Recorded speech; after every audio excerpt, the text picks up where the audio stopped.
تو جیسا کہ آپ کو معلوم ہے کہ وزیر اعظم نے اعظم نذیر تارڑ صاحب کا جو استعفیٰ ہے اس کو منظور نہیں کیا، اور کل کابینہ کے اراکین ان کے گھر بھی گئے تھے، اور جس پہ انہوں نے یہ مان لیا کہ وہ واپس قلمدان جو ہے قانون کا اس کو سنبھالیں گے، اور آج کابینہ میں وہ بطور وزیر قانون جو ہیں وہ موجود بھی رہے اور تشریف بھی لائے، اور انہوں نے کابینہ کی میٹنگ اٹینڈ کی۔ وزیر اعظم پاکستان نے اور کابینہ کے ممبران نے اعظم نذیر تارڑ صاحب کی جو کمپٹنسی ہے اور جو ان کی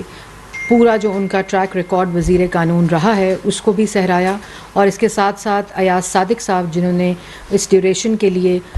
وزارت قانون کا قلمدان سنبھالا تھا ان کو بھی سہرایا، اور ان کو کہا کہ انہوں نے بہت ہی اچھا کام کیا ہے۔ اور اس کے ساتھ ساتھ جو اجلاس میں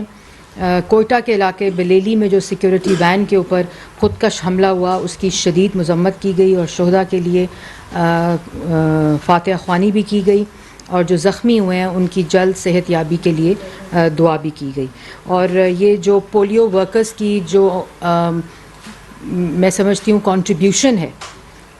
جو پولیو کے مرض کا خاتمہ پاکستان سے کیا گیا، اور جس طرح وہ دن رات یہ پوری پولیو کی ٹیم، ان کے جو تمام سیکیورٹی کے انتظامات ہیں، جو تمام ذمہ داریاں ہیں، جس طرح وہ سر انجام دیتے ہیں، ان سب کو کابینہ کے ممبران نے خراج تحسین پیش کیا۔ اور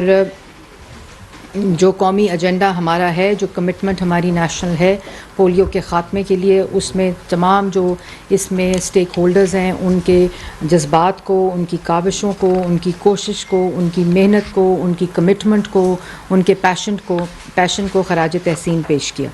اجلاس میں جو ایجنڈا تھا اس کے اندر ملک کے اندر جو گندم کی سپلائی اور ڈیمانڈ ہے اس کے اوپر ایک تفصیلی بریفنگ دی گئی فوڈ منسٹری کی طرف سے، اور اجلاس کو بتایا گیا کہ ملکی ضرورت پورے کرنے کے لیے گندم کی اس وقت وافر سفیشنٹ جو مقدار ہے وہ موجود ہے۔ اجلاس میں یہ فیصلہ کیا کہ کرنٹ ایئر جو اس وقت گزشتہ سال ہے اس کے جو گزشتہ سال ہے اور جو کرنٹ ایئر ہے اور جو گزشتہ سال ہے اس کا اگر کمپیریزن کیا جائے تو اس میں جو ریزروز ہیں، جو ذخائر ہیں گندم کے، وہ پچھلے کے مقابلے میں بہت زیادہ ہیں، وافر مقدار میں موجود ہیں۔ جو فگر ہے وہ ہے کہ اجلاس میں یہ بھی بتایا گیا کہ کرنٹ ایئر میں گندم کی مجموعی ڈیمانڈ جو ہے اس کا اندازہ تقریباً 30.79 ملین میٹرک ٹن ہے، اور 2 ملین میٹرک ٹن کے ذخائر اسٹریٹجک ریزرو جن کو کہا جاتا ہے وہ اس میں شامل ہیں۔ 1.8 ملین میٹرک ٹن گزشتہ سال سے منتقل ہوئے ہیں، اور موجودہ ذخائر گزشتہ سال سے 2% زیادہ ان کا مجموعہ جو اس کی مقدار ہے وہ بنتی ہے۔ یہ بھی آپ لوگوں کو معلوم ہے کہ جو سیلاب کے بعد جو سچویشن ہے وہ جس طرح یہ پورا سلسلہ ہارویسٹنگ کا، اور جو پوری 1/3 آف دا کنٹری جو ہے وہ پانی کے نیچے تھی سیلاب کے دوران، ان تمام چیزوں کے باوجود ایفیشینٹ پلاننگ کی وجہ سے جو ذخائر ہیں وہ زیادہ بھی ہیں، وافر بھی ہیں۔ ڈیمانڈ اور سپلائی کا جو گیپ تھا، بلکہ اس کے ساتھ ساتھ وہ انتظامات بھی کیے گئے ہیں کہ ملک میں کسی طرح کا بھی کوئی غذائی بحران نہ پیدا ہو، اور جس کی وجہ سے جو فوڈ منسٹری ہے اس نے دن رات کام کیا ہے۔ اور آج کابینہ نے جب یہ ساری تفصیل بتائی گئی تو جو فوڈ منسٹر طارق بشیر چیمہ صاحب ہیں، مخدوم مرتضیٰ محمود صاحب، جو متعلقہ وزارتیں ہیں، جو ان کے سیکرٹریز ہیں، جو ان کے حکام ہیں، جو پاسکو کے حکام ہیں، ان سب کو وزراء نے، کابینہ کے ممبران نے، سب نے ان کی جو کاوشیں ہیں ان کو سراہا، کیونکہ یہ بڑا مشکل چیلنج تھا سیلاب کے بعد۔ تو اس پہ جو جتنی بھی کنٹریبیوشن اس میں ہے، ایفیشینٹ پلاننگ ہے، فیوچر پلاننگ ہے، ان تمام کو ممبرز نے ایکنالج کیا۔ اس کے ساتھ ساتھ جو امپورٹنٹ ایک آپ لوگوں کے سامنے ایجنڈا رکھنا ہے، واشنگٹن کے اندر جو ایک بلڈنگ واشنگٹن میں ہمارا جو ایمبیسی ہے اس کے زیر استعمال ایک بلڈنگ، وہ خود سفارت خانہ نہیں تھا مگر ایک انویسٹمنٹ کی تھی، اور وہاں 2 بلڈنگز، ایک R220 اسٹریٹ کے اوپر ہے اور ایک میساچوسٹس ایونیو کے اوپر، یہ 2 بلڈنگز موجود ہیں۔ اور اس بلڈنگ کے جو تھوڑا سا تاریخی پس منظر میں آپ کو بتانا چاہوں گی کہ 2010 میں یہ دو بلڈنگز ہیں، اور 2010 میں وزیر اعظم کی ہدایت پر، اس وقت کے وزیر اعظم کی ہدایت پر، ان دونوں عمارتوں کا جو انفراسٹرکچر تھا وہ بہت ہی بری حالت میں تھا، تو اس کے رینوویشن کی اپروول دی گئی تھی کابینہ سے. اور پھر اسٹریٹ آر پر جو موجود عمارت ہے اس کا ابھی تک جو ریکارڈ بتاتا ہے کہ اس کی رینوویشن جو ہے وہ اس کا 60% کام بھی مکمل نہیں ہو سکا. بالکل ابتدائی اس کے اوپر، بلکہ جو دوسری بلڈنگ تھی جو میساچوسٹ ایونیو پہ تھی اس کی رینوویشن اور ریپیئر جو ہے وہ ہو چکی ہے، اور وہ رینٹ کے لیے جو ایمبیسی ہے یا جو بھی ان کا انویسٹمنٹ پلان، بزنس پلان ہے، اس کے لیے اس کی کاوشیں کر رہی ہے. لیکن امپورٹنٹ چیز یہ ہے کہ جو یہ بلڈنگ ہے وہ اس کا جو ڈپلومیٹک سٹیٹس ہے وہ بھی 2018 میں یو ایس کی گورنمنٹ نے ختم کر دیا تھا. اب وہ ایک پرائیویٹ بلڈنگ کی حیثیت سے موجود ہے، اور اس کے اوپر حکومت پاکستان $8,19,000 کا ٹیکس بھی ادا کر چکی ہے. اور جب یہ اس کا سٹیٹس ختم ہوتا ہے تو ظاہر ہے اس کا ٹیکس کا جو رجیم ہے وہ بھی ختم ہو جاتی ہے. اور کیونکہ بر وقت فیصلے نہیں ہوئے، 2010 کے بعد جو منظوری ہوئی، پھر اس کے بعد جو پورا ایک پروسیس ہے، پھر 2018 کے بعد اس کے اندر 2019 سے لے کر اب تک $13 لاکھ ٹیکس ادا کر چکے ہیں ہم اس کے اوپر، جو کہ بلڈنگ نہ استعمال میں ہے، نہ اس کا انفراسٹرکچر اس قابل ہے کہ اس کو استعمال کیا جا سکتا ہے. اس کے اوپر صرف ہم ٹیکس دے رہے ہیں، اس کی ڈپلومیٹک حیثیت بھی ختم ہو چکی ہے. اور 3 ماہ کا جو ٹیکس بنتا ہے وہ $1 لاکھ ٹیکس اس میں بڑھ جائے گا اسی وجوہات کی وجہ سے. اور 2020 میں ایک انٹر منسٹریل کمیٹی قائم کی گئی تھی جو کہ منسٹرز نے، اور پورا ایک اس کے اوپر ورکنگ کی گئی تھی، اور اس کے اندر موجودہ حالت میں اس عمارت کی قیمت $45 لاکھ لگائی گئی تھی اگر اس کو سیل کیا جائے. اس انٹر منسٹریل کمیٹی نے جو ورکنگ کی تھی، اور جو اسی دوران جو امریکہ کا ٹیکس ڈپارٹمنٹ ہے انہوں نے اس عمارت کو یہ کہا تھا کہ اگر اس کو نہ آپ بیچیں گے، نہ یہ استعمال ہو رہی ہے، اس کے اوپر جو آپ ٹیکس کر رہے ہیں تو اس کو اس کی نیلامی جو ہے وہ کرنی پڑے گی according to the laws of U S government. تو پھر اس کے بعد دوبارہ سے اس کے اوپر ڈبیٹ شروع ہوئی 2020 کے بعد، اور اس تک اب تک پاکستان سے $13 لاکھ ٹیکس وصول کرنے کو کہا گیا کہ اگر آپ نے اس کا کچھ نہ کیا، اس کو سیل نہ کیا، اس کو آکشن نہ کیا، تو آپ کو $13 لاکھ ٹیکس اس میں ہمیں دینے پڑیں گے. اور اس کے ساتھ آپ نے نیلام نہ کیا تو گورنمنٹ یو ایس جو ہے اس کو نیلام کر دے گی. یہ ایک ایسی بلڈنگ ہے جسے میں نے آپ کو پہلے کہا کہ جو بالکل زیر استعمال نہیں ہے. پھر ایک ٹرانسپیرنٹ بڈنگ پروسیس اس کے اوپر کیا گیا، تو پہلے $45 لاکھ اس کے اوپر بڈنگ آئی تھی، اور اب جو بڈنگ ہے وہ اس کے اوپر 68 جو لاکھ ملین ڈالرز ہے وہ آئی ہے، اس کی بڈ ملی ہے. اور اس کے جو پہلا اندازہ ہے $45 لاکھ کا، اور اب اس کے اندر $23 لاکھ اس میں زیادہ ہیں. اب اس وقت صورتحال یہ ہے کہ اگر ہم نے اس کو بیچا نہ، اس بڈنگ کے پروسیس کو جو صاف اور شفاف طریقے سے ہوا، اس کے اندر بڑی ڈیٹیل کابینہ کے اندر ڈسکشن بھی ہوئی ہے کہ ہر روز کی بنیاد پر ہم کتنا اس کے اوپر ٹیکس دے رہے ہیں، جو کمپلیٹلی ایک ایسی اماؤنٹ ہے کہ جس کا کوئی نہ فائدہ ہے بلکہ جو الٹا نقصان ہے، جو ہم یہ پیسے بھر رہے ہیں اور ہمیں اس کے علاوہ $13 لاکھ اس پہ جو یو ایس گورنمنٹ کو دینا پڑے گا. تو آج یہ فیصلہ ہوا ہے کہ کابینہ سے کہ ہم اس کو جو بھی یہ ٹرانسپیرنٹ طریقہ فالو کیا گیا ہے، اور فارن منسٹری کی یہ سمری تھی، اس کے اوپر ڈیلیبریشن کر کے اس تمام ریکارڈ کو دیکھتے ہوئے، تمام وہ قوانین جن کو فالو کرنا ضروری ہوتا ہے، تمام کاسٹ بینیفٹ انالیسز جن کو ضروری ہوتا ہے دیکھنا، تو یہ فیصلہ کیا گیا ہے کہ ہم اس کو شفاف انداز سے اس پورے پروسیس کو مکمل کرنے کا اپروول دیا گیا ہے، اس کو بیچنے کا. اس کے ساتھ ساتھ یہ امپورٹنٹ چیز ہے کہ جو آپ کو پتہ ہے کہ اسلام آباد میں ایک قائد اعظم یونیورسٹی اور بہارا کا جو بائی پاس ہے اس کا ایک تنازع کھڑا ہوا ہے، اور جس کے اوپر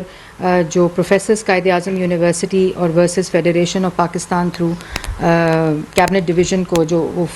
اس کو رسپونڈ کرتے ہیں، ایک doctor Aziz ur Rehman and others کی ایک پٹیشن اسلام آباد ہائی کورٹ کے اندر تھی، اور اس کے اندر ایک انٹرم آرڈر بھی آیا ہوا ہے جس پہ بارہ کا جو بائی پاس ہے اس کی کنسٹرکشن کے اوپر انوائرمنٹل امپیکٹ اسیسمنٹ اور اس کا جو انوائرمنٹل کے اس کی کمپلیٹ رپورٹ اور اس کی جو قائد اعظم یونیورسٹی سے ریلیٹڈ کنسرنز ہیں اس کے اوپر ایک آرڈر ہے کہ گورنمنٹ آف پاکستان اسٹیٹ کو یہ کہا گیا کہ وہ میڈیٹر کا رول پلے کرے، اور اس پہ وزیر اعظم نے اس ہائی کورٹ کے آرڈر کی روشنی میں 11 نومبر کو ایک کمیٹی تشکیل دی تھی، جس کے ممبران سردار ایاز صادق صاحب اس کو چیئر کرتے تھے، اور میں خود اس کی ممبر ہوں، اور by invitation special Qamar Zaman Kaira صاحب اور انٹیریئر کے جو سیکرٹری ہیں، کیونکہ کیپٹل ڈیولپمنٹ اتھارٹی CDA کا یہ معاملہ تھا، قائد اعظم یونیورسٹی کے انٹرسٹ کو انٹیکٹ رکھنے کے لیے federal education and professional training division کے ممبران اس میں شامل تھے، chairman capital development authority, vice chancellor قائد اعظم یونیورسٹی مسٹر منور اقبال جو ایڈیشنل اٹارنی جنرل ہیں وہ بھی اس کمیٹی کے ممبر تھے، اور سردار ایاز صادق اس کمیٹی کو چیئر کرتے تھے۔ تو اس کمیٹی نے 2 میٹنگز کی، ایک 15 نومبر کو اور ایک 22 نومبر کو، اور کمپلیٹ پہلی میٹنگ کے اندر ہم نے قائد اعظم یونیورسٹی کو اور CDA کی تمام تفصیلات کو سنا، اس کے بعد ہم نے پٹیشنرز کو بھی سنا، اور اس کی تمام تفصیل ایک ورکنگ پیپر میں موجود ہے جو میں آپ سے شیئر بھی کر لوں گی کہ اس کا سارا کیا ڈیلیبریشنز رہی ہیں۔ کچھ اوریجنل ڈیمانڈز تھیں جو اور جو گورنمنٹ کی اس میں ترجیح تھی کہ کسی طرح بھی جو قائد اعظم یونیورسٹی ہے، جو کہ ایک ایسا ادارہ ہے جو ہماری پہچان ہے اسلام آباد کی، اور میں خود وہاں کی گریجویٹ ہوں قائد اعظم یونیورسٹی کی، تو سب سے زیادہ اور ایجوکیشن کا جو آپ کو پتہ ہے کہ وزیر اعظم پاکستان کا بھی اور اس حکومت کا بھی جو فوکس ہے وہ اس کے اوپر ہے، تو پوری طرح ایک ٹرانسپیرنٹ طریقے سے اوپن ہیئرنگ کر کے اس کمیٹی کچھ فیصلوں پر پہنچی ہے، اور جس میں خوش آئین بات یہ ہے کہ جو اوریجنل ڈیمانڈ تھی اور جو نئی formulation of the same demand ہے جو قائد اعظم یونیورسٹی کی تھی، اس پہ دونوں پارٹیز جو ہیں ان کا کنسنسس ہے، اور وہ ورکنگ پیپر بھی میں آپ سے وہ کر لوں گی، لیکن اس کی جو کچھ اہم نکات ہیں وہ میں آپ کے سامنے ضرور رکھنا چاہوں گی، اور یہ جو ریکمنڈیشنز ہیں یہ کیبنٹ کے اندر آج اپروو ہوئی ہیں، اور یہ اسلام آباد ہائی کورٹ کے اندر اس کمیٹی کی جو رسپانس ہے اس کے ساتھ یہ جمع ہو جائیں گی، اور اس کے اوپر پھر ہیئرنگ۔ تو اس میں جو کیٹیگورکلی اس بات کا یہ خیال رکھا گیا ہے کہ جو بھاراکاؤ بائی پاس کے لیے جو راستہ لیا جائے گا قائد اعظم یونیورسٹی کی جو اگر ایریا میں آتا ہے، اس کے اندر The bypass shall pass under the current Shadara Road, and a service road of 24 feet wide on either side shall be built, and access to Quaid-e-Azam University across the bypass directly from Murray Road will be provided.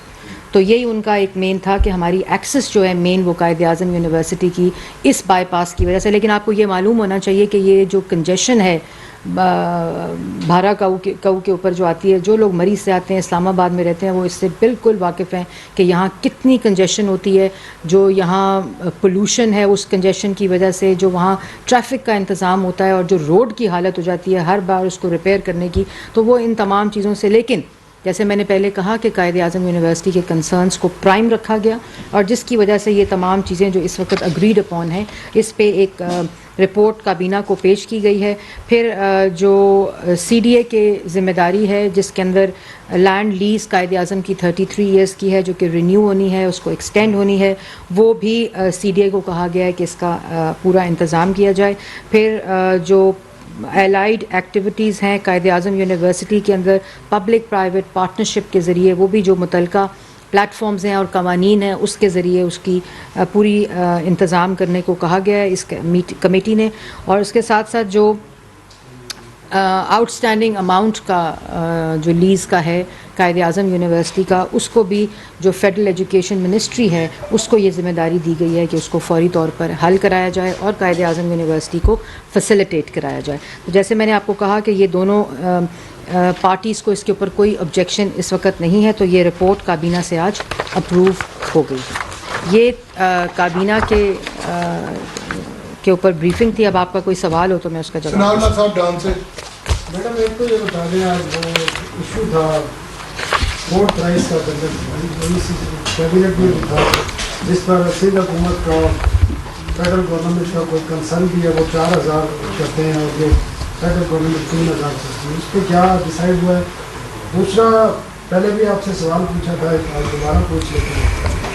میرے خیال میں تاریخ کی history کا سب سے بڑا event ہو رہا ہے جو ورلڈ کپ فٹ بال ہے قطر کا، جس سے 2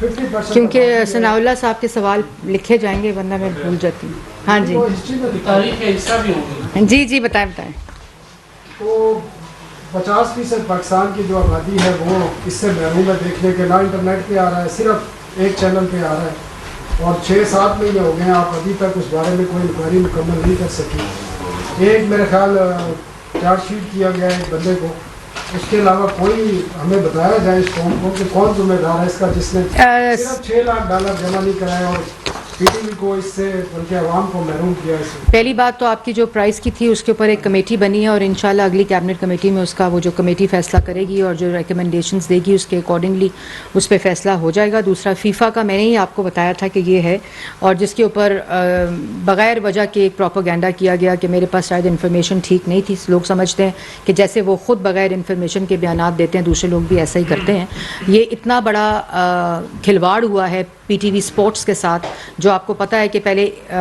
وہ جو ایکسپریشن آف انٹرسٹ کے اندر ہوا جو تمام انٹرنیشنل رائٹس کو دیے گئے اے اسپورٹس کو, لیکن اس کے علاوہ جو فیفا ہے میں اس کے اوپر ایک کمپلیٹ انکوائری کمپلیٹ ہو چکی ہے, اس کی وجوہات بھی پتہ چل چکی ہیں, لیکن کیونکہ ابھی ہم ڈائیلاگ میں ہیں اگلے 1-2 دنوں میں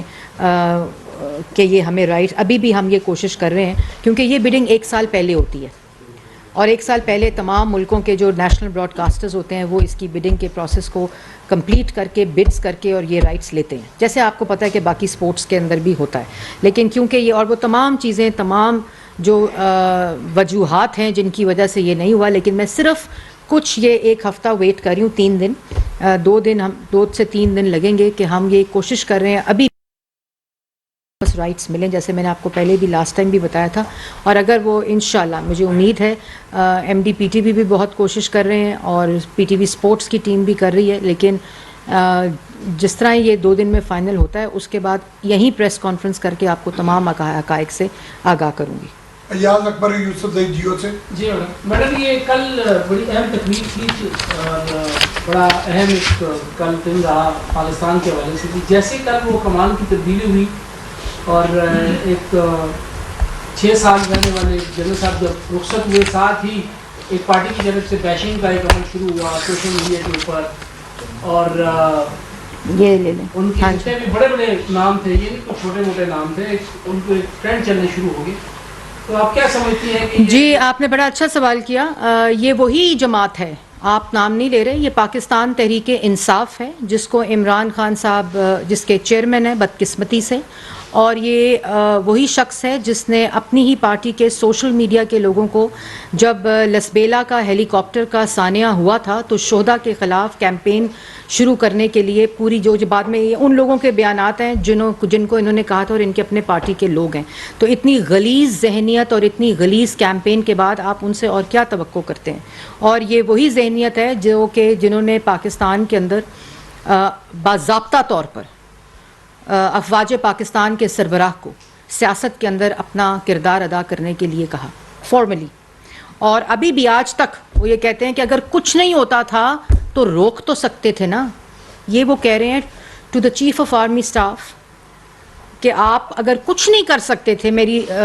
تمام چیزیں اور میرے تمام احکامات مان نہیں سکتے تھے کہ آپ میرے اقتدار کو بچائیں, تو کم از کم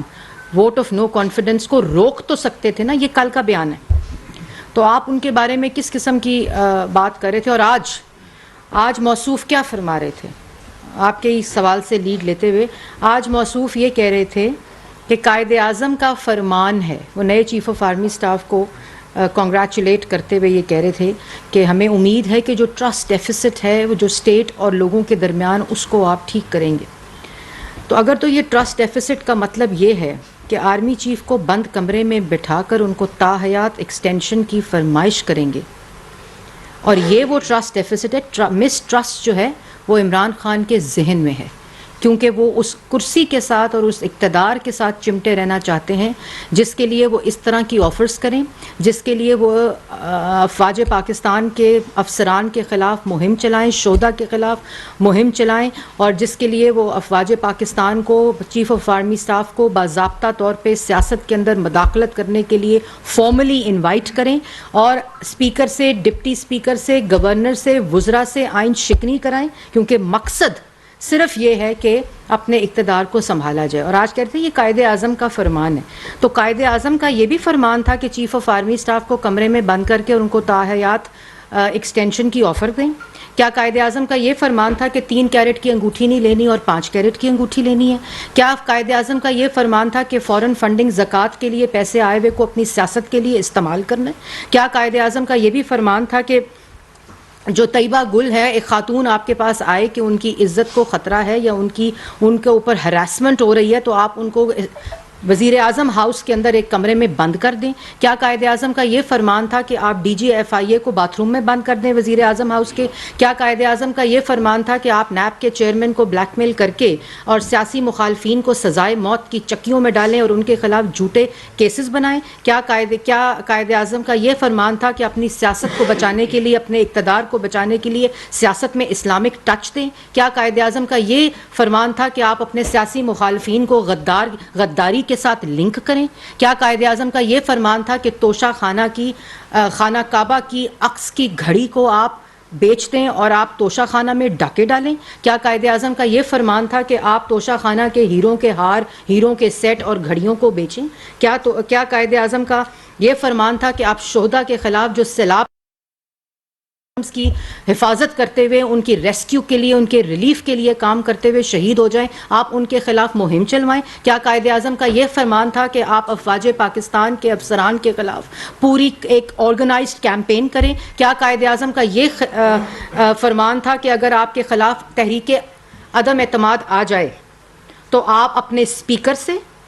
اپنے ڈپٹی اسپیکر سے، صدر پاکستان سے، گورنر سے، تمام آئینی عہدوں سے آئین شکنی کرا کے اپنے اقتدار کو بچانے کی کوشش کریں؟ کیا قائد اعظم کا یہ فرمان تھا کہ آپ افواج پاکستان یا آپ سیکیورٹی ایجنسیز کے سربراہ کو نیوٹرل کہیں، جانور کہیں، کیونکہ وہ آپ کے اقتدار اور سیاست میں مداخلت نہیں کر رہے؟ آپ کو کیا یہ تھا کہ آپ دوسروں کے مینڈیٹ پہ کو چوری کریں اور آپ بطور وزیر اعظم مسلط ہو جائیں اور اس کے بعد آٹا، چینی، بجلی، گیس، دوائی پہ ڈاکے ڈالیں؟ کیا قائد اعظم کا یہ فرمان تھا؟ وہ فرمان جو ہیں، جو آپ کی حرکتیں ہیں، اور آپ لوگوں کو قائد اعظم کے فرمان بتاتے ہیں؟ آپ وہ شخص جو جمہوری ذہن رکھتے ہی نہیں، جو لوگوں پر الزام لگا کر، تہمت لگا کر، بہتان لگا کر جو عوام کو، لوگوں کو تقسیم کرے، ہیٹ سپیچ کرے، جو لوگوں پہ الزامات لگائے جھوٹے، کیا قائد اعظم کا یہ فرمان تھا؟ اس لیے آپ بھاشن مت دیں۔ جو 2018 سے لے کر 2022 تک اس ملک کے ساتھ، عوام کے ساتھ ہوا، وہ آج پاکستان کی عوام کو آپ بھلا نہیں سکتے۔ اور اب آپ لانگ مارچ سے بھی فارغ، نالائق، نااہل، چور، کرپٹ، سیاسی طور پر فیل، اور لانگ مارچ سے فارغ، تو اب آپ ہیں فارغ۔ اور جو فراغت ہے اس میں آپ 2 کام ضرور کریں۔ ایک، جتنے توشہ خانہ کے آپ نے تحائف ڈکلیئر نہیں کیے ان کو ڈکلیئر کریں۔ دوسرا، وہ ایک مقدمہ کرنا تھا جس کا آپ نے اعلان کیا تھا کہ میں توشہ خانہ پہ جو میرے پہ الزامات لگائے گئے ہیں، جب آپ نے شہباز شریف پہ الزام لگایا کہ پینما میں انہوں نے مجھے یہ کہا ہے کہ 10 بلین لے لو اور پینما سے وڈرا کر جاؤ، تو شہباز شریف نے آپ کے خلاف ڈیفیمیشن سوٹ کیا تھا۔ آج 6 سال ہو گئے، آپ کا وکیل اور آپ جواب نہیں جمع کرا سکے، اور اب یہ کورٹ نے کہا ہے کہ اگر اگلی ہیئرنگ پہ آپ نے جواب جمع نہ کرایا تو کورٹ فیصلہ کر دے گی۔ تو آپ نے ایک اناؤنسمنٹ کی تھی کہ آپ نے ایک کیس کرنا تھا کیونکہ آپ کے اوپر توشہ خانہ کا الزام لگایا گیا ہے، لیکن آپ کو یہ معلوم ہے کہ اگر آپ نے وہ کیس کیا تو گھڑی کا بھی دینا پڑے گا حساب، اور وہ تمام حساب دینے پڑیں گے جو ابھی عوام کے سامنے آنے ہیں توشہ خانہ سے ریلیٹڈ. اس لیے آپ یہ 2 کام ضرور کریں جب آپ کے پاس فراغت ابھی موجود ہے. تو وکلا کی مشاورت کو میرا خیال ہے 3 ہفتے ہو گئے ہیں اور 3 ہفتے کے اندر اندر آپ وہ کیس کر کے اپنا جواب جمع کرائیں. جی خالد محمود صاحب ایکسپریس سے میڈم آج کیبنٹ کے پولیٹیکل ڈسکشن بھی ہوئی ہے. خاص کر جو اسمبلیوں سے نکلنے کے بارے میں طریقے صاحب نے اعلان کیا اور پرویز لائی کا جو رد عمل ہے کل وہ تقریب میں بھی شرکت انہوں نے کی تھی, باقی سب سے مل رہے تھے. دیکھیں میں آپ کو ایک بات بتا دوں کہ عمران خان صاحب اس ملک میں کوئی یہ جو جھوٹی آزادی اور یہ گفتگو سائفر کے بعد, جیسے ایک بات میں بھول گئی کہ کیا قائد اعظم کا یہ بھی فرمان تھا کہ سائفر کے اوپر کھیلنا ہے اور قومی مفاد کو بیچو. تو یہ جو ساری چیزیں عوام نے دیکھی ہیں تو حقیقی آزادی کا تو جو چہرہ ہے وہ عوام کے سامنے ہے. ٹھیک ہے, اب ملک میں صرف پولیٹیکل انسٹیبلٹی چاہتے ہیں. افسوس اس بات کا ہے کہ جب وزیر اعظم مسلط تھے اس وقت بھی یہ پولیٹیکل انسٹیبلٹی چاہتے تھے اور پولیٹیکل وکٹمائزیشن کا کھیل شروع کر دیا احتساب کے نام پر, اور کے پی کے احتساب کمیشن کو آج تک تالا لگایا ہوا ہے. یہ ملک میں افراتفری چاہتے ہیں, یہ ملک میں تقسیم چاہتے ہیں, یہ نہیں, یہ چاہتے ہیں کہ ان کے جو انفنشڈ ایجنڈاز ہیں وہ مکمل ہوں. اسی طرح اگر آپ آئے تھے وفاقی وزیر اعظم سے استعفیٰ لینے, وفاقی آپ کا پورا حقیقی مارچ کا بینر تھا کہ یہ امپورٹڈ حکومت ہے, سائفر کی ٹیپ آ گئی. انہوں نے کہا کہ یہ ووٹ آف نو کانفیڈنس میں بندے خرید کے بنی ہے, بندے خریدنے کی ٹیپ آ گئی. شری لنکا بنانے کی ان کے فون کیا پنجاب کے اور کے پی کے وزیر خزانہ کو کہ آئی ایم ایف کے ساتھ کھیلنا ہے اور آئی ایم ایف کا جو لیٹر ہے وہ لکھو. تو حقیقی آزادی کا تو جو جنازہ نکلا ہے وہ ساری پاکستان کی عوام جانتی ہے. اور اب یہ چاہتے ہیں کہ یہ تمام, یہ مقصد نہیں ہے ان کا, یہ مقصد نہیں. امریکہ میں لابی فرم کو ہائر کر کے آپ حقیقی آزادی نہیں لے سکتے, اور آج تک یو ایس کا نام نہیں لیتے اب جب سے کہتے ہیں it is over and it is behind me. تو یہ وہ تمام چیزیں ہیں. اب یہ ملک میں افراتفری چاہتے ہیں. ہمارا مقصد, میں نے اس دن بھی کہا تھا کہ اس وقت فلڈ وکٹمز ریکنسٹرکشن اور ریہیبلیٹیشن کا فیز شروع ہو چکا ہے. ملک کے اندر جو ان کی ڈالی ہوئی تمام اکنامک جو معاشی تباہی ہے اس کو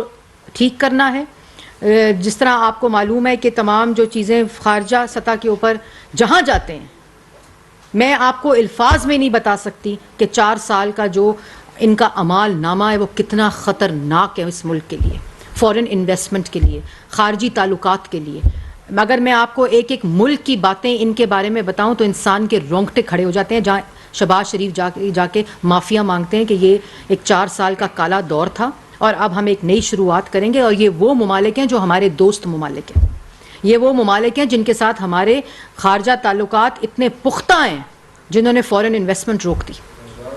تو یہ وہ سارے اعمال نامے, یہ عوام بھولی نہیں ہے. یہ ڈرامے حقیقی آزادی کے چھوڑیں اور یہ جواب دیں 4 سال اس ملک کے ساتھ کیا کیا. میڈم یہ بتا دیں کہ عمران خان نے جو نئی کیمپ شروع کی ہے استعفوں والی باہر آنے کی, پنجاب میں آپ کے لوگوں کو سسپینڈ بھی کیا ہوا ہے, کیا نمبر گیم پوری ہے پنجاب اسمبلی کو بچانے کے لیے؟ دیکھیں بات یہ ہے, استعفے تو 6 مہینے سے نیشنل اسمبلی میں بھی دیے ہیں, تنخواہیں بھی لے رہے ہیں, لاجز میں بھی رہ رہے ہیں. استعفے تو بھی 6 ماہ سے وہاں بھی نہیں آئے. جنہوں نے اسمبلی ڈیزالو کرنی ہوتی ہے ووٹ آف نو کانفیڈنس کی کامیابی کے بعد تو نہیں کرتے جو پھر سپریم کورٹ ریورس کرتی ہے. یہاں آئے تھے وفاقی حکومت گرانے, اپنی 2 حکومتیں گرا کے کا اعلان کر کے چلے گئے ہیں کیونکہ کیوس چاہتے ہیں, کیونکہ دماغی خلل صرف ملک میں افراتفری پھیلانا ہے, ملک کے اندر انتشار پھیلانا ہے, سیاسی عدم استحکام کی بنیاد رکھنی ہے. لیکن کامیابی نہیں ہوگی انشاءاللہ. آپ نے جو کرنا ہے کریں, ہم ہر طرح کی ایونچویلٹی کے لیے تیار ہیں اور ڈٹ کے مقابلہ کریں گے. شہریار صاحب سنو ٹی وی سے. جیسا ثناء اللہ صاحب نے سوال اپنا دہرایا, میں بھی بتاتا ہوں کہ جی یہ جو فٹ بال کا جو ایونٹ اس کے رائٹس دیے گئے ایک چینل کو, اس سے نہ صرف ایک بڑا حصہ ناظرین کا محروم رہے گا ان کھیل کو دیکھنے سے, تو اس پہ سزائیں بھی ملیں گی لوگوں کو یا خالی ان کو صرف ملازمت سے ہٹایا جائے گا؟ دوسری چیز یہ کہ ابھی تک ہم اس بارے میں کلیئر نہیں ہوئے کہ کیبنٹ میں آج کیا یہ جو اسمبلیوں سے نکلنے کا تھا اس کے اوپر کوئی بحث ہوئی. اور میں نے آپ کو بتا دیا کابینہ کے جو ایجنڈا پوائنٹس تھے وہ ملک کی جو عوام ہے وہ ان کے اوپر فوکس تھے. یہ اس قسم کے جو تماشے ہیں اور اس قسم کی جو حرکتیں ہیں اس کے لیے کابینہ کے پاس کوئی وقت نہیں ہے. اور دوسری بات آپ نے کی جو وہ بڑا امپورٹنٹ ہے. آپ کو یاد ہوگا کہ میں نے یہیں پریس کانفرنس کی تھی اور FIA کے اندر یہ انکوائری اس وقت جاری ہے. لاہور ہائی کورٹ کے اندر یہ اس وقت کیس ہے اور جو اسلام آباد ہائی کورٹ ہے وہاں بھی یہ کیس جو ہے وہ زیر اس وقت بحث ہے. تو اس کے اوپر میں کچھ اس کے نہیں کہوں گی بیکاز سب جوڈس کیس ہے, لیکن جو اس میں ذمہ دار ہوں گے ان کو سزائیں دی جائیں گی. وہ اس پہ کمیٹی بنی ہے ریویو کرنے کے لیے. ہاں پچھلے 6-7 ماہ سے آپ لوگوں کی حکومت ہے اور خاص کر مہنگائی پہلے سے زیادہ بڑھ گئی ہے اور ساتھ ساتھ دہشت گردی کے واقعات میں بھی بے تحاشا اضافہ ہوا ہے. تحریک طالبان پاکستان نے بھی ایک پریس ریلیز جاری کیا تھا کہ ہم ملک بھر میں حملے کریں گے. تو آج وفاقی کابینہ میں ان دونوں چیزوں پر خاص کر عوام کی جو ریلیف ہے اور یہ جو دہشت گردی کے واقعات ہیں عوام کی نہ جان محفوظ ہے اور نہ مال محفوظ ہے. تو اس چیز کا دیکھیں, پہلے آپ کو یہ بات ضروری سمجھنا ہوگی, آپ کے دونوں بڑے پرٹیننٹ کویسچنز ہیں. پہلے آپ کو یہ بات ضروری سمجھنا ہوگی کہ یہ جو چیزیں ہو رہی ہیں یہ 6 ماہ میں نہیں ہوئی, یہ پچھلے 4 سال کے اثرات ہیں کہ کیوں کوئی فوکس نہیں تھا کسی چیز کے اوپر, نہ دہشت گردی کے اوپر. یہ وہی ملک ہے جو 2013 میں ہر روز دہشت گردی کے واقعات ہوتے تھے اور 2018 میں جس طرح دہشت گردی کی کمر توڑی تھی. اور نہ صرف وفاق ہوگا کہ ملک کا پہلا نیشنل ایکشن پلان اور نیشنل سیکیورٹی پالیسی کا جو قیام تھا وہ نواز شریف اس ملک کو دے کر گیا تھا, یہ آپ کو یاد ہوگا. اور تمام ان لوگوں سے جو اس وقت کنٹینر پر تھے, امپائر کی انگلی کے انتظار میں تھے, ان لوگوں کو ساتھ بٹھا کر نیشنل ایکشن پلان کو امپلیمنٹ کیا گیا تھا. کیونکہ اس وقت وزیر اعظم وہ تھا جو سمجھتا تھا کہ یہ دہشت گردی اور معاشی طاقت پاکستان, دہشت گردی کو ختم کرنا ہے, جڑ سے اکھیڑنا ہے اور معاشی طاقت بنانا ہے پاکستان کو. اور یہ جو آپ نے دوسری بات کی کہ معاشی صورتحال, یہ معاشی صورتحال اپنی طرف سے سری لنکا, عمران خان پاکستان کو بنا کر چلا گیا تھا. اور یہ جو 4 سال جو مہنگائی کے اثرات ہیں اور جو IMF کا معاہدہ, یہ IMF کا معاہدہ کس کا ہے؟ یہ IMF کا معاہدہ عمران خان کا ہے جس کو انہوں نے ڈیفالٹ کر کے انفنڈڈ سبسڈیز دی تھیں. تو یہ تمام وہ چیزیں ہیں جو 6 ماہ میں نہیں ہوئی, یہ 4 سال کا وہ عمال نامہ عمران خان کا ہے جو آج پاکستان کی عوام بھگت رہی ہے. اور دن رات ہم کوشش کر رہے ہیں کہ یہ ہمیں اس بات کا اندازہ ہے, ہمیں اس بات کا بخوبی اندازہ ہے کہ کس طرح عوام جو ہے وہ ان لوگوں کی ان پالیسیز کی وجہ سے ان کے فوکس, یہ تو فوکس کیا تھا کہ آج شہباز شریف کو جیل میں ڈال دو, آج مریم نواز کو جیل میں ڈال دو, مسلم لیگ کی پوری قیادت کو ڈال دو, پیپلز پارٹی کی پوری قیادت کو ڈال دو, شہباز شریف کو کرسی دینی ہے کہ نہیں دینی. وزیر اعظم ہاؤس تو یہ کام کر رہا تھا, وزیر اعظم ہاؤس تو طیبہ گل کو بند کر رہا تھا, DG FIA کو بند کر رہا تھا, نیب کے چیئرمین کو بلیک میل کر رہا تھا ویڈیوز دکھا کے, وہاں تو یہ فوکس تھا. تو یہ ساری چیزیں 4 سال کی چیزیں جو اکنامک پالیسیز ہیں, جو لوگوں کو ریلیفز ہیں. ابھی آپ نے دیکھا کسان پیکج آیا ہے اور آج کابینہ نے کسان پیکج کا بھی اپروول دیا ہے جو کہ پرائم منسٹر نے اس دن پریس کانفرنس کر کے عوام کو بتایا تھا. اور اس کی تمام جو امپلیمنٹیشن ہے اور اس کی تمام جو بجٹ ایلوکیشن ہے اس کی بھی آج کابینہ نے باضابطہ طور پر منظوری دی ہے. تو یہ وہ تمام کوششیں ہیں جس کو ہم دن رات وزیر اعظم جو ہے وہ ان پر قابو پانے کی کوشش کر رہے ہیں. ناظرین, وفاقی وزیر اطلاعات و نشریات مریم اورنگزیب